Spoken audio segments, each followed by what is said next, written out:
which is encouraging. But if you had the chance of Pep Guardiola, if you look at all the sort of the DNAs, the dynamics, the situations of a club, that the playing staff, the attacking philosophy or the creative philosophy, Guardiola would fit in at Arsenal. There's stories that his wife would want London. Who wouldn't want London? It's probably the world's greatest city at the moment.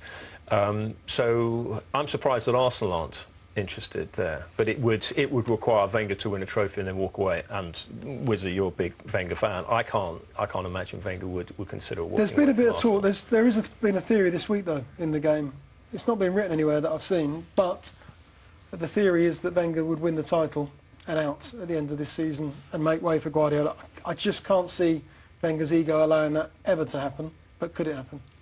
I don't think so. There is that theory, and there is a fit there. You can see the logic. The only thing, I suppose, Guardiola's quite a short-term person, so Arsenal might look at it and say, well, OK, we get Guardiola, have 2 or 3 great years.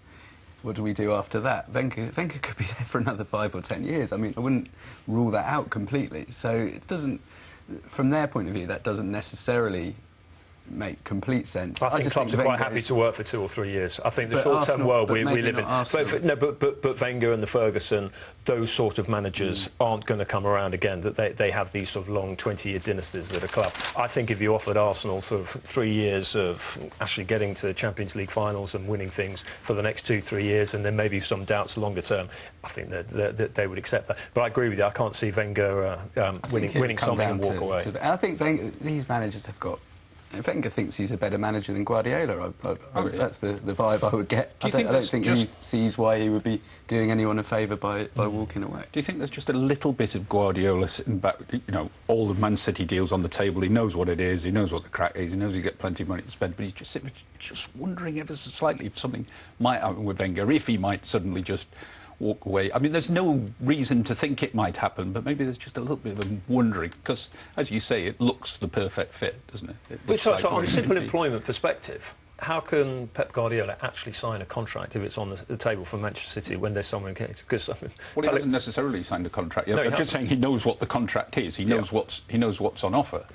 But I mean, it happened when he went to Bayern Munich, didn't it? Arsenal are top of the league at the moment, in the Champions League, in the FA Cup, with the 4th biggest budget in the country. They're not. If you take those facts, it's quite hard to look at it and say Wenger's doing that badly. They have been in that position before recently, though. It's not. And not delivered anything. He's got to win. He's got to win the league. He's got to win something. He's got to win the league this year. FA Cup not enough, Henry. A hat-trick of FA Cups. No. Well, they keep the FA Cup. No. No, I'm sorry. Look, with the players he's got, you're not showing enough reverence for the FA Cup here. No, I love the FA Cup, but no. Look, I'm showing reverence for Arsenal's squad. They should be competing, which they are this season. Finally, they are competing properly for the league because Wenger has got rid of his soft side and he's got a far more sort of pragmatic streak, which we've seen in the last 12 months. We've relegated the FA Cup to a second-tier trophy, haven't we? Look, we love the FA Cup. I was at Exeter on. I'm rushing off after this. If this is not the repeat, I'm rushing off to Oxford United. If it is the repeat, can you tell me and I'll put some money on? So now I'm going off to Oxford United. I was at Exeter the other night. The FA Cup third round, for me, is just one of the most magical moments of the year. But we all understand that if you're a manager, they'll rest players.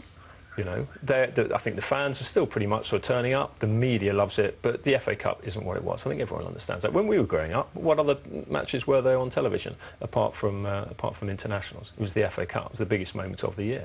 So anyway. Look, the FA Cup is still important. Arsenal fans will probably have another fantastic day out at Wembley, but what they want is the league. You're making me go squiffy-eyed and nostalgic, Henry. Oh, Eastleigh was what it was all about. That's a proper FA Cup pitch. What was your favourite FA Cup moment, or is it just too many to? There'll be too many to list, won't there? What that I covered?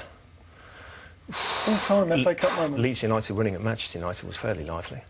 Oh, in terms of